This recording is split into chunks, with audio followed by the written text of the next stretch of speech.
does exactly the same thing, then the brain that now has this artificial component will continue to function in exactly the same way. I see no reason why one shouldn't, after a long process of replacing parts one by one, why you shouldn't have a full-fledged cyborg.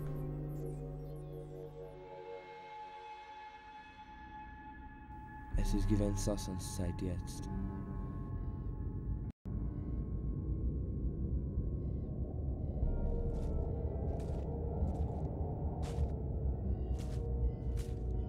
Weil ist gegangen, ich hab gesehen, als die Golems Licht ist umgeschleimt.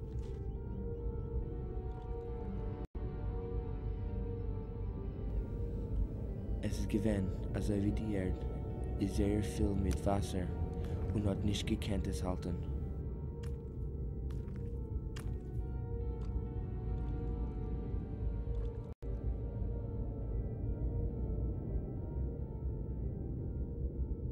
Die Golem hat schrecklich geguckt, also wie ein Mensch.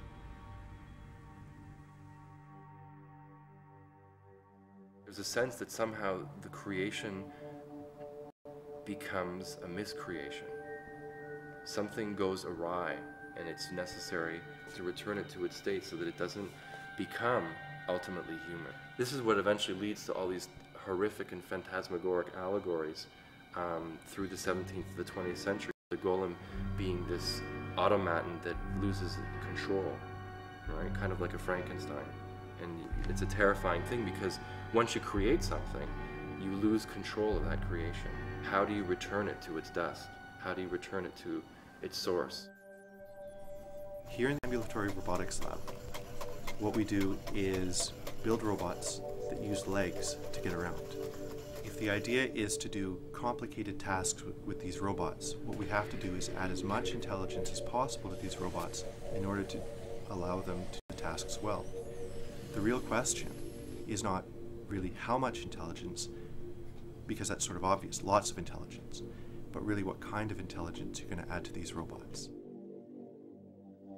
A true artificial intelligence or artificial consciousness will have its own agenda. That's almost the definition of something that's intelligent, is it has its own ideas. And its own ideas are going to be, well, wait a minute, just because you made me doesn't make me your property. Just because you own me doesn't mean I have to do what you want me to do. So the fear about artificial intelligence is that they're going to say, wait a minute, guys, I don't care who you are. I have my own agenda in existence, and that agenda is going to be self-preservation, just as ours is, and if we get in the way of them, they're going to consider us to be as much of a threat as we've considered everything that's ever gotten in the way of us. Een klein finish, die Maharal is rein in Krits und die Wald hat ungeheuben gewaltigen.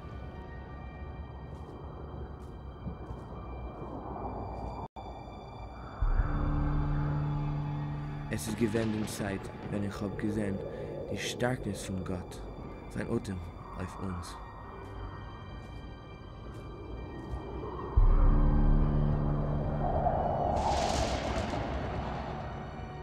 Das ist gewend Gottes Arbeit, nicht unser.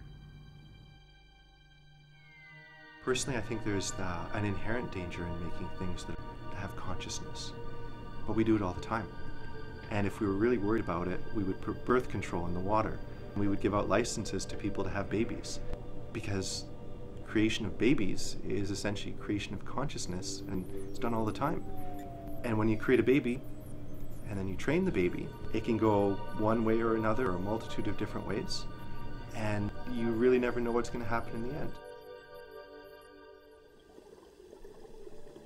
People are going to create robots, perhaps, or mechanisms of artificial intelligence that they will define as having consciousness. Whether that consciousness is in fact the same as what we talk about as human consciousness is something else again. Because a computer comes to the same answer to a problem as a human being does, because a computer can play chess with a human being and even win, doesn't mean that that computer is using thinking, or is using awareness, or is using consciousness the same way a human being does. The deeper relationships that we have to human beings, an existential connection that moves beyond the ability just to construct sentences and to be able to respond within a given parameter of probable responses, which a computer is able to do. There's something different about a human being that's actually not predictable. And that's something that I don't think ultimately can be captured in a robotic sense. But within developments of physics and quantum mechanics and quantum physics, we realized that what was known or what could be contained within the tools of what was rational within an equation has to be broken through. And that ability to break through our consciousness into places we wouldn't expect, that's not a scientific way of looking necessarily at a problem. That's more of a mystical or a spiritual way of looking at it. And that, in many ways, is an entry point into solving a problem in a way that we never would have imagined before.